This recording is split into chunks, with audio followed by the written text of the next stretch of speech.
While walking at the mall, a security guard came up to me and said, "Ma'am, is this child yours?" I was about to say no, but the kid looked at me with fear in her eyes. She nodded her head slightly and mouthed the words, "Say yes, please," while the guard wasn't looking. Something in her expression made me trust her instantly. "Yes, this is my daughter."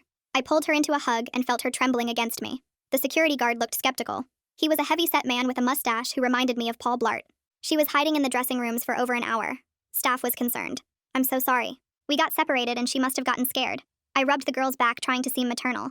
You know how kids are. He studied us both for a long moment. The girl buried her face in my shoulder and I could feel her heart racing against my chest. Finally, he nodded and walked away, but I noticed he spoke into his radio as he left. We didn't have much time. As soon as he turned the corner, I knelt down to the girl's level. She had dirty blonde hair in a messy ponytail, and her Pokemon Eevee t-shirt had stains on it. Dark circles under her eyes made her look older than she probably was. Her eyes kept darting around like she expected someone to jump out at any moment. "Are you safe?" I asked quietly. She shook her head. "There's someone who took my mom, and I'm scared they'll take me too." My heart started racing, but I tried to stay calm for her. I took her hand and noticed how cold her fingers were. "Let's go somewhere with more people, okay?" I led her to the food court where it was crowded and we'd blend in better. The lunch rush meant every table was full and the noise would cover our conversation. I bought her a slice of pizza and a lemonade, then found us seats near the exit. She devoured the food like she hadn't eaten in days. "Who took your mom? What did they look like?" I kept my voice gentle while my eyes scanned every face that passed. She wiped her mouth with the back of her hand. "The man said he was a cop, but he wasn't a cop." My mom knew something was wrong. "How did she know?" I asked while watching a man in a maintenance uniform push a garbage cart past us. The girl took a sip of the lemonade I'd bought her. Her hands shook slightly as she held the cup. "She used to be a cop." She said his badge looked fake and his uniform was wrong. The shoulder patches were for a different county and his belt only had handcuffs. "What happened then?" I noticed the same security guard from earlier standing by the Panda Express watching us. We were shopping for my birthday when he approached us. My mom grabbed my hand really tight and started walking fast, but he followed. She made me go into the changing room at JCPenney and told me, "That man is not a cop. Do not let them grab you by any means." Then I heard yelling, and when I came out, she was gone. "When did this happen?" I was already pulling out my phone to call 911. 3 days ago." She looked down at her pizza crust. 3 days? Where have you been staying?" I tried to keep the shock out of my voice. "My mom's car. She taught me where she hid the spare key under the wheel well, but I ran out of the snacks she kept in there yesterday." The girl's eyes filled with tears, but she blinked them away like she was used to being strong. I was dialing 911 when she suddenly grabbed my arm. Her small fingers dug in with surprising strength. "He's here. The fake cop is here." My thumb froze over the call button. I looked around but saw only normal mall shoppers. Families with strollers eating orange chicken. Teenagers taking selfies by the fountain. A man in a suit checking his phone by the ATM. I don't see anyone in a police uniform. He changed clothes, but I know his face. He limps a little on his left side. And his shoes. My mom taught me to memorize details. Black dress shoes with a scuff on the right toe. She was practically hyperventilating now. "Okay, we're going to calmly walk to the bathroom. Then we'll figure out what to do." I abandoned the 911 call for the moment and grabbed her hand. We stood up, trying to look casual. The girl stayed close to my side, using me as a shield from whoever she'd seen. The food court seemed bigger now, and every face looked suspicious. We walked past the Chinese food place, and I was just really confused. Just as we reached the hallway to the bathrooms, she tugged my hand and was shaking. "That's him. The man in the blue jacket by Subway," she whispered without looking. I glanced over and my blood went cold. I saw the man's profile and knew who that was without a doubt. No, it can't be. Are you absolutely sure?" My voice came out strangled. The girl peeked around me, then quickly hid again. "That's him. He's the one who took my mom. He had a partner too, a woman, but I didn't see her face." In my head I thought, "A woman? But that man is my husband." My whole body went cold and I grabbed the girl's hand tighter while pulling her into the bathroom. The heavy door swung shut behind us and I pushed her into the biggest stall at the end, while my hands shook so bad I could barely turn the lock. The girl pressed herself against the wall and watched me with those big scared eyes while I tried to process what I'd just seen. My husband was out there in the food court, and this kid said he kidnapped her mom 3 days ago. I pulled out my phone and typed a text, trying to keep my fingers steady. "Hey babe, where are you?" The 3 dots appeared almost right away. "At work dealing with inventory, why?" My stomach turned because I'd just seen him standing by the subway in his blue jacket that he only wore on weekends. The girl tugged on my shirt and whispered that we needed to leave right now because he might have seen us. I cracked the stall door open and peeked out into the empty bathroom, then slowly opened the main door to look down the hallway. The security guard from earlier was walking toward the food court with his radio up to his mouth, and I pulled back quickly. We couldn't go back that way and the girl was starting to shake again. I spotted a side exit door near the family bathroom that led to a service corridor and grabbed her hand. We slipped out fast and found ourselves in a white hallway that smelled like cleaning supplies with arrows pointing toward the parking garage. My sneakers squeaked on the waxed floor as we half ran past storage rooms and employee break areas. The girl stayed right beside me and kept looking back over her shoulder every few steps. We pushed through another heavy door and suddenly we were in the parking garage with the smell of exhaust and oil hitting us. I couldn't remember where I'd parked and started clicking my key fob while we walked between the rows of cars. Finally, I heard my Honda beep from 2 rows over and we rushed toward it. The girl climbed into the passenger seat and immediately ducked down below the window, while I started the engine with shaking hands. I sat there for a second, trying to decide if I should call 911 right now or drive somewhere safe first. The girl must have sensed my hesitation because she looked up at me and said, her mom always told her not to trust anyone in uniform unless you're absolutely sure they're real cops. She said it quietly, but firmly, like she was repeating something she'd been taught many times. That made sense considering what happened to her mom, and I realized my husband might have connections at the police department. He'd mentioned cop friends before, though I'd never met them, and now that seemed suspicious. I decided we needed more information before involving anyone official, so I put the car in reverse and started backing out. The girl sat up a little and mentioned that her mom's car was still somewhere in the mall parking lot, with important stuff hidden inside. She knew exactly which section because she'd been living in it for 3 days and memorized all the landmarks nearby. I drove slowly through the garage and out into the bright sunlight of the surface lot. We circled around to the other side of the mall near the old Sears entrance that had been closed for years. The girl pointed to a faded gray Honda Civic with a cracked windshield parked under a broken light pole. She directed me to the park a few spaces away so we wouldn't be obvious, then showed me exactly where her mom hid the spare key. It was magnetic and stuck up inside the rear wheel, well covered in road grime and rust. The girl knew right where to reach and pulled it out like she'd done it before. Inside the car smelled stale, and there were empty granola bar wrappers and juice boxes scattered on the back seat. The girl went straight to the glove compartment and pulled out a manila folder that was wedged behind the owner's manual. Inside was her mom's old police badge from when she worked for the county sheriff's department 5 years ago. There were also some photocopied case files about missing persons and fraud investigations, plus a gas station receipt with a partial license plate number scratched on it in pen. The girl explained that her mom had been investigating something on her own time before this happened. She'd overheard phone calls about people pretending to be cops and taking people who owed money or had warrants. The receipt was from the day before they got grabbed, and her mom must have seen something suspicious. I took pictures of everything with my phone, then put the folder back where we found it. We locked the car and put the key back in its hiding spot in case we needed it again. Back in my car, I finally accepted that we needed real police help, despite the risks of my husband having connections. I dialed 911, and when the operator answered, I tried to keep my voice calm while explaining that I had a child whose mother had been kidnapped 3 days ago. The operator asked a bunch of questions about where we were and if we were safe right now. She told us to come straight to the main precinct downtown and said she'd notify the desk sergeant we were coming. The drive took 20 minutes and the girl stayed quiet the whole time, just staring out the window. The police station was an old brick building with narrow windows and metal detectors at the entrance. Inside smelled like coffee and floor wax, and there were people sitting on benches looking tired and frustrated. I told the desk officer why we were there, and he made a call, then directed us to a conference room down the hall. A woman in a suit came in and introduced herself as someone who worked with child victims. She took the girl to another room to talk privately while a detective came to get my statement. I explained everything about finding the girl at the mall and what she'd told me about the fake cop who took her mom. I described seeing a suspicious man but didn't mention yet that it was my husband, because I needed to think about how to handle that. The detective took notes and said they'd pull the mall security footage to identify the suspect, while the girl worked with the specialist to provide more details. About 20 minutes later, a tall black man in a gray suit walked in carrying a thick folder and introduced himself as Detective Jamal Griffith. He had this calm way of moving that made me think he'd seen a lot of bad stuff but still cared about helping people. He sat down across from me and opened the folder, which had forms and photos inside. He asked me to go through everything again from the beginning and took notes on a yellow legal pad while I talked. When I got to the part about seeing the man at the mall, his pen stopped moving and he looked up at me. He asked specific questions about the man's height and build and the exact location where I saw him. I described the blue jacket and the limp and how the girl recognized him instantly. He pulled out a tablet and showed me security camera stills from different angles around the mall. The images were grainy, but you could make out people's faces if you looked close enough. He had me point out where we were sitting and which direction the man was facing. While we were going through the photos, a woman in a blazer knocked and came in saying she was from Child Protective Services. She started talking about emergency foster placement for the girl and paperwork that needed to be filed immediately. I felt my stomach drop thinking about the girl being sent to strangers after everything she'd been through. I told the CPS woman that the girl should have some say in what happens to her since she'd been so smart and brave through all this. The woman looked annoyed and said protocol was protocol, but Detective Griffith backed me up. He said the girl had shown remarkable judgment and deserved to be heard about her preferences. The CPS woman left to talk to the girl and came back 10 minutes later looking less rigid. She said the girl had asked if she could call me later and wanted me to be part of the process. Detective Griffith helped set up approved contact between us and gave me a special number to use. The CPS woman agreed I could be listed as a support person during the placement process. She had me fill out background check forms and emergency contact information. Detective Griffith went back to showing me photos from mall security and asked if anyone looked familiar or suspicious. He had dozens of images from different days and times all organized in a binder. I was looking through them when the girl came back into the room with the specialist. She stood next to me and started looking at the photos too. Then she pointed at one image and my whole body went cold. It was a profile shot of my husband walking past the orange Julius stand 3 days ago. The timestamp said 2:47 p.m., which was right when the girl said her mom got taken. My hands started shaking and I couldn't breathe properly. Detective Griffith noticed my reaction and asked if I recognized someone. Before I could answer, my phone started ringing and my husband's name appeared on the screen. His timing was always creepy like that, calling right when I was thinking about him. I answered trying to sound normal while everyone in the room watched me. He asked where I was in that controlling voice he used when he was suspicious. I told him I was still shopping at Nordstrom looking for a birthday gift for my sister. He said I'd been gone a long time and asked which Nordstrom I was at. I said the one downtown, and he asked what I'd bought so far.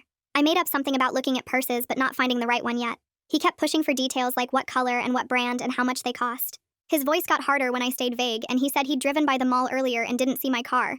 I said I'd parked on the other side by Macy's because it was less crowded. He went quiet for a few seconds, then said, I better not be lying to him. After I hung up, my hands were shaking so bad I dropped the phone. Detective Griffith picked it up and looked at me with this understanding expression. I took a deep breath and told him the man in the photo might be my husband. He didn't act shocked or judge me, but immediately started asking practical questions. He wanted to know my husband's full name and date of birth and where he worked. He asked about our vehicles and if my husband had any law enforcement connections or training. I told him my husband used to work security at different places, but never stayed at one job long. Detective Griffith called someone and asked them to pull mall security footage from today and 3 days ago. He wanted every angle that showed the food court and the surrounding stores. Within an hour, they had a laptop set up showing different camera feeds. We watched my husband walking through the mall 3 days ago, with that slight limp on his left side. His black dress shoes were visible in one shot, and you could see the scuff on the right toe. The footage from today showed him in the blue jacket moving through the food court, right when we were there. Detective Griffith pointed out how my husband kept checking exits and watching people like he was hunting. An officer came in and whispered something to the detective, who nodded and looked serious. He told me they'd put an unmarked car outside the station 20 minutes ago for routine surveillance. The car had just radioed in that my husband's truck was driving by slowly like he was looking for something.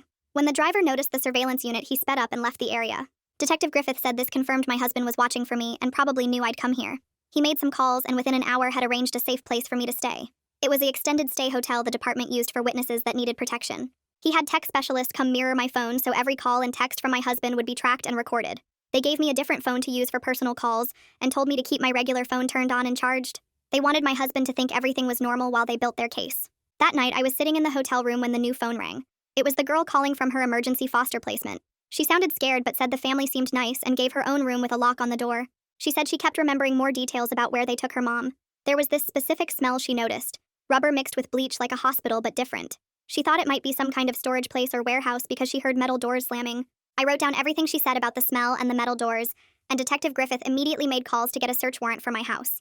2 hours later, while my husband was still at work, 6 officers showed up at my door with the paperwork. They went through every room, pulling stuff out of closets and checking behind furniture.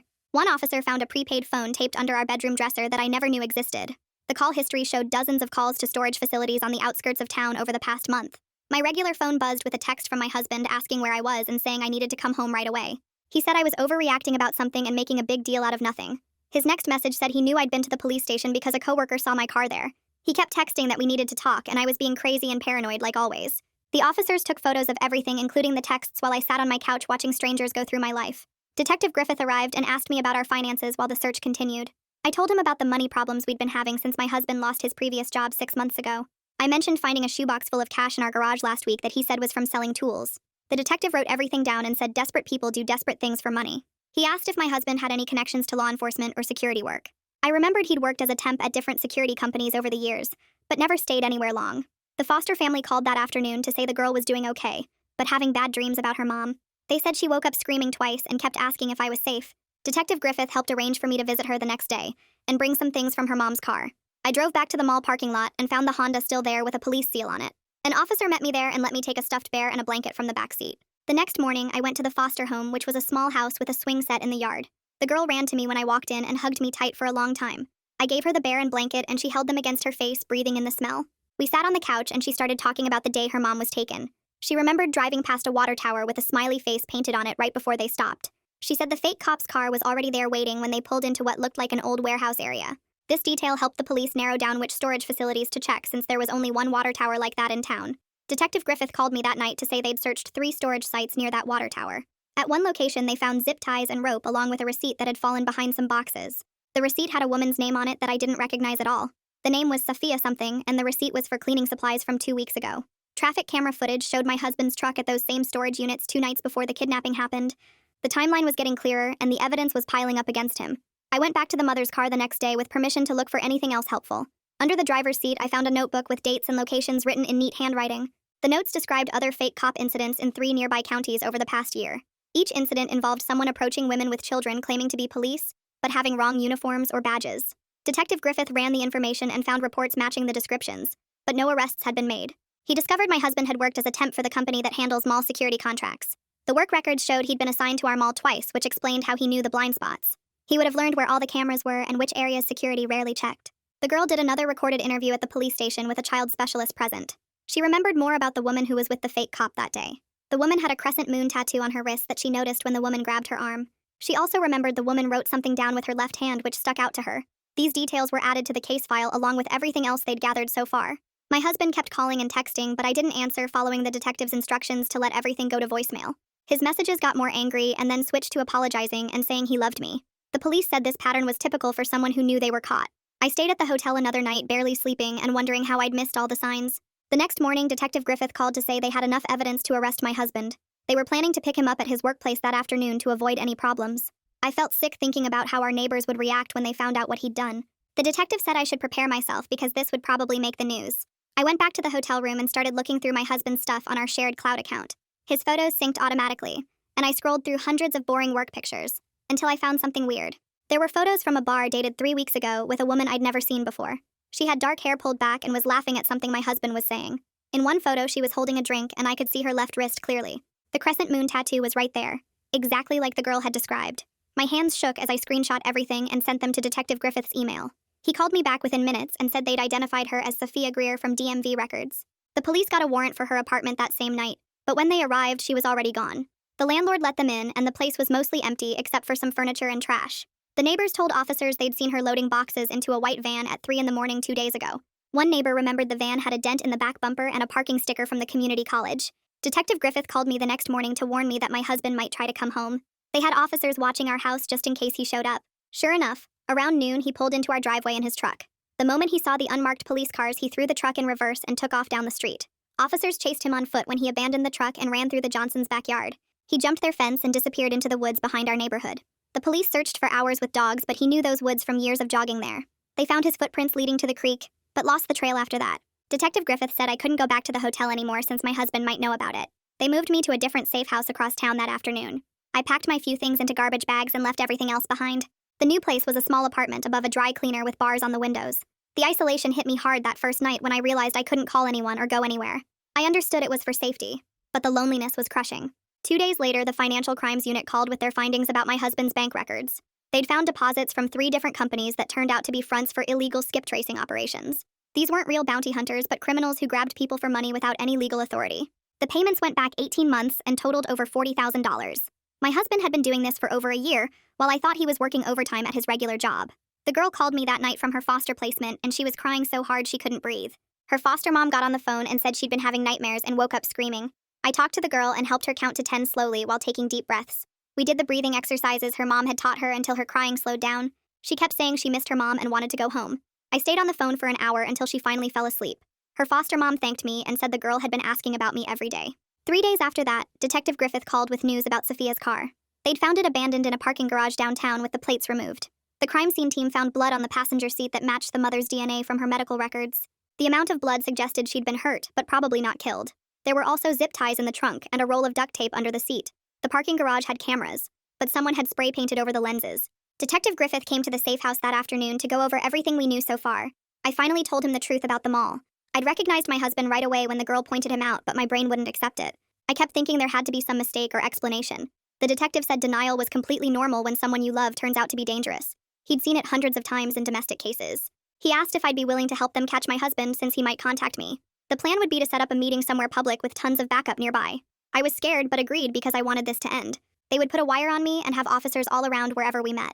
My husband was getting desperate based on his text messages and might make a mistake. The detective promised they wouldn't let anything happen to me. The next day, a victim advocate came to explain my rights and make sure I understood what I was agreeing to. She was an older woman with kind eyes who'd worked with crime victims for 20 years. She asked if I felt pressured to do the operation, and I told her I wanted to help. We went over safety plans and signals I could use if I felt unsafe. She gave me her cell number and said I could change my mind at any time. Nobody would blame me if I decided not to go through with it. That night, my phone buzzed with a voice message from the girl, and when I played it, her small voice filled my empty apartment saying she was proud of me for helping catch the bad man. She said her foster mom helped her record it and she wanted me to know I was brave like her mom taught her to be. Her words made my chest tight and I played the message 3 more times while sitting on my kitchen floor crying, because this kid who'd been through so much was trying to make me feel better. The next morning, Detective Griffith called to say they were ready to set up the meeting with my husband and asked if I was still willing to go through with it. My hands shook as I said yes, and he explained they'd have officers in unmarked cars all around the park, plus some dressed as joggers and people walking dogs. He said I should text my husband that I wanted to talk about our marriage and see if he'd meet me at Riverside Park near the playground where we used to go on dates when we first met. I sent the text with my fingers trembling so bad I had to retype it twice, and within 5 minutes he replied saying he'd be there at 2 o'clock, and we could work everything out. The detective came to the safe house to put a tiny microphone under my shirt collar and showed me the hand signal to use if I felt unsafe, which was touching my left ear twice. 2 officers drove me to the park in an unmarked sedan and dropped me off a block away so I could walk to the meeting spot looking natural. The playground was busy with kids on swings and parents on benches, which made me feel safer knowing there were witnesses everywhere, plus all the undercover cops scattered around. I sat on the bench where we'd carved our initials 5 years ago and tried to breathe normally while watching a woman push her toddler on the swing set. My husband showed up 10 minutes late, walking with a worse limp than before, and his clothes looked wrinkled like he'd been sleeping in his car.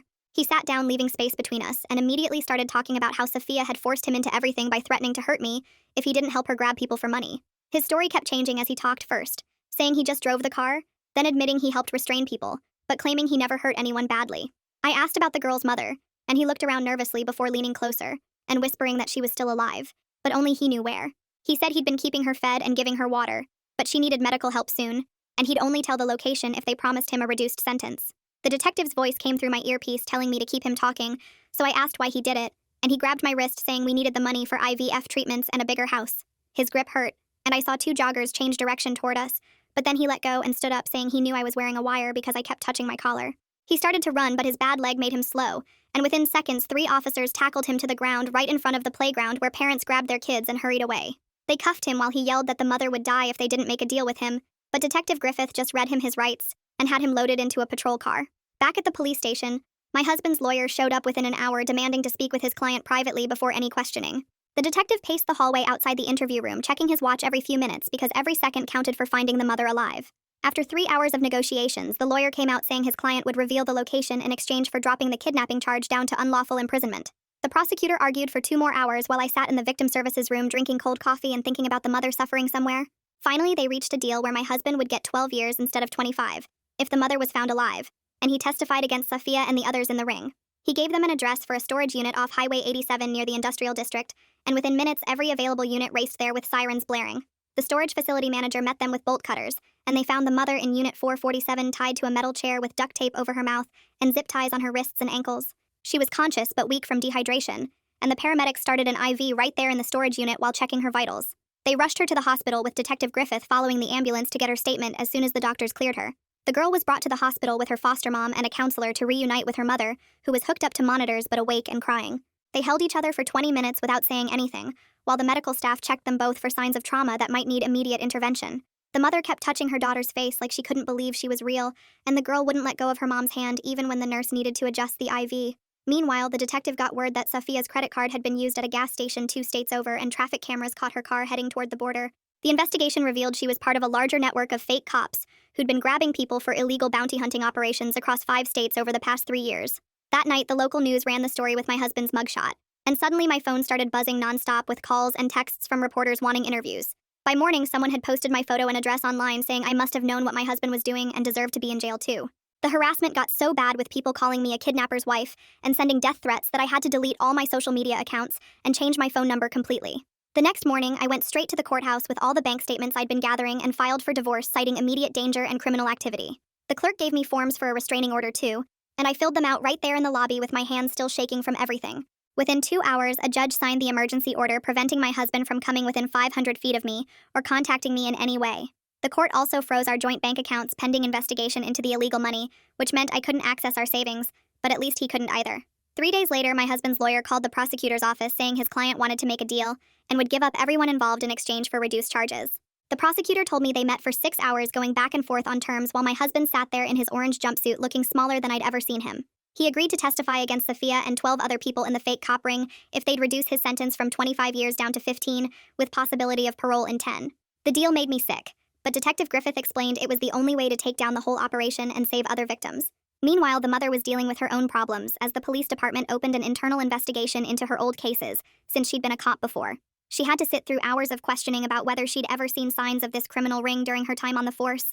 The investigators went through every arrest she'd made and every report she'd filed looking for connections, but she cooperated completely and answered everything. All she wanted was to focus on getting better and being there for her daughter who needed her more than ever after everything they'd been through. Social services finally approved the girl to go back home with her mom, but only under strict supervision with weekly check-ins and mandatory therapy sessions. They moved into a smaller apartment near the hospital where the mother could continue her physical therapy for the injuries from being tied up so long. The girl helped her mom with exercises every morning before school, and they started going to family counseling twice a week to work through the trauma together. The counselor taught them breathing exercises and grounding techniques for when the memories got too strong, which happened a lot at first. 5 weeks after everything started, the police got a tip that Sophia was at a Greyhound station trying to buy a ticket to Mexico under a fake name. Security cameras showed her wearing a wig and sunglasses, but the crescent tattoo on her wrist gave her away when she handed over cash for the ticket. Police surrounded the bus just as she was boarding and found 3 fake IDs in her purse along with $8,000 in cash wrapped in rubber bands. She fought them and tried to run, but they tackled her right there on the platform, while other passengers recorded everything on their phones. The preliminary hearing started 2 months later, and I had to testify about everything I saw and knew, which meant facing my husband in court for the first time since his arrest. I wore my most professional outfit and kept my voice steady even when his lawyer tried to make me look like I was lying about not knowing anything. My husband sat at the defense table in a suit that didn't fit right anymore since he'd lost weight in jail and kept trying to catch my eye. I told the court about finding the money in our garage and seeing him at the mall with the girl, and how he'd lied about being at work that day. The prosecutor showed security footage and phone records that backed up everything I said while my husband just stared at his hands on the table. After my testimony, I was walking to the parking garage when my husband's mother grabbed my arm and begged me to visit him in jail. I pulled away and kept walking, but then my husband himself called out from where guards were leading him back to holding after the hearing. He said he was sorry, and that he never meant for any of this to happen, but his apology was all about how hard this was for him. He talked about his debts and his fear, and how Sophia had manipulated him, but never once mentioned the mother tied up in that storage unit, or the little girl hiding alone in a car for 3 days.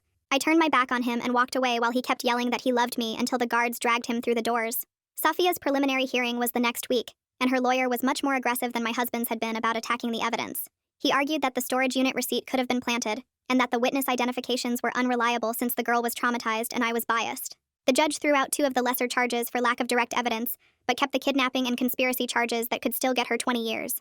Sophia sat there the whole time with no expression on her face, like none of this mattered to her at all, which made me even angrier. After all the court stuff, I finally started seeing a therapist because I couldn't sleep and kept having panic attacks whenever I saw men who looked like my husband. The therapist's office had soft lighting and a white noise machine, but I still felt exposed talking about how stupid I felt for not knowing who I'd married. Some nights I'd wake up at 3 in the morning convinced I heard him trying to get in, even though I knew he was locked up. The therapist taught me to journal when I couldn't sleep, and slowly the nightmares started happening less often, though they never went away completely. The girl went back to the school a month after reuniting with her mom, but it was really hard for her to adjust to normal kid stuff again. Loud noises made her panic, and she couldn't handle being in crowded hallways between classes, so they gave her permission to leave 5 minutes early. Her teacher told me she was using the coping skills from therapy like counting to 10 and focusing on her breathing when things got overwhelming. She even started making friends with a quiet girl who sat with her at lunch and didn't ask questions about why she sometimes had to leave suddenly. Detective Griffith called me one afternoon while I was packing boxes in my bedroom and told me the girl's mother needed work. He knew someone at a security company downtown who was hiring for desk work and wondered if I could drive her to the interview since she still didn't have a car. I picked her up the next morning and she wore the only nice outfit she had left, a black blazer that hung loose on her frame after everything she'd been through. The security company was in a plain office building near the courthouse, and the manager seemed nice enough when he shook her hand. She got the job that same day, starting part-time at minimum wage, but it was something. 2 weeks later, the divorce papers finally came through and I signed them at my kitchen table without crying. The apartment I found across town was half the size of our old house, but the rent was cheap and the neighbors kept to themselves. I packed our wedding photos into a cardboard box and shoved it in the back of the closet where I wouldn't have to look at them. The china we got as wedding gifts went to Goodwill along with the matching towels and the stupid throw pillows he picked out. Moving day came and I loaded everything into a rental truck by myself because I didn't want anyone's pity or help. The new place smelled like fresh paint and had water stains on the ceiling, but it was mine alone. 3 months after everything happened, an envelope showed up at my new address with the girl's handwriting on it. Inside was an invitation to her birthday party, the one they'd been shopping for when everything went wrong. The party was at a park near their new apartment and only 5 kids showed up, but everyone seemed genuinely happy. The girl wore a new Pokemon shirt and her mom had made a homemade cake that leaned to one side. They sang happy birthday and the girl blew out her candles in one breath like she'd been practicing. When she hugged me goodbye, she whispered thank you, and I had to blink hard to keep from crying in front of everyone. A week later, another envelope arrived. This one from the state prison where my husband was being held. His handwriting looked shaky and the letter went on for 3 pages about his gambling debts and how scared he'd been of the people he owed money to. He wrote about how Sophia had promised him quick cash and how he'd convinced himself nobody would really get hurt. I read it once standing by my mailbox, then walked straight to the dumpster and threw it away without responding. The trial dates kept getting pushed back, but finally 6 months after that day at the mall, the sentences came down. Sophia got 8 years with possibility of parole in 5, and my husband got his plea deal time of 15 years. The girl and her mom had moved into their own apartment by then with help from victim services and some nonprofit that helped crime survivors. The mom was working full-time hours at the security company and had even gotten a small raise after her boss saw how reliable she was. I was working 2 jobs myself, cashier at Target during the day, and stocking shelves at a grocery store 3 nights a week. My back hurt constantly, and I fell asleep standing up sometimes, but the bills were getting paid without his income. The girl texted me pictures sometimes of her school projects or her cat they'd gotten from the shelter. She was doing better in the school, and her grades were mostly B's now that she could focus without being scared all the time. Detective Griffith stopped by the Target where I worked one day to check how I was doing, and mentioned they'd arrested 2 more people from the fake cop ring. Most of them were in custody now, though he admitted a couple were probably in Mexico or somewhere they couldn't reach. He gave me his card again and said to call if I ever felt unsafe, but nothing weird had happened since the trials ended. 8 months after everything, I met someone at my second job who made me laugh for the first time in forever. He knew my whole story because everyone at work had gossiped about it, but he didn't treat me like I was broken or dangerous. We went for coffee after our shift one night and he listened without judging when I told him the parts the gossip had gotten wrong. He had his own messy divorce story and understood why I flinched when someone came up behind me too fast. We took things slow and he never pushed when I said I needed space to process everything. The girl's mom called me one day to say she'd been promoted to full-time supervisor at the security company with benefits and everything. Her voice sounded stronger than it had in months, and she invited me over to see their apartment now that they'd had time to really settle in. The girl had her own room with Pokemon posters and a desk where she did her homework every night without being asked. She showed me the certificate she'd won for a school writing contest where she wrote about what real bravery means. The essay was about her mom teaching her to memorize details and stay smart when you're scared, and how sometimes being brave means asking a stranger for help in a mall bathroom. We all had scars that would probably never completely go away, but we were building something new from what was left. Thanks for letting me wonder right alongside you. Definitely been something sharing these moments. Until next time. Like the video, it helps more than you think.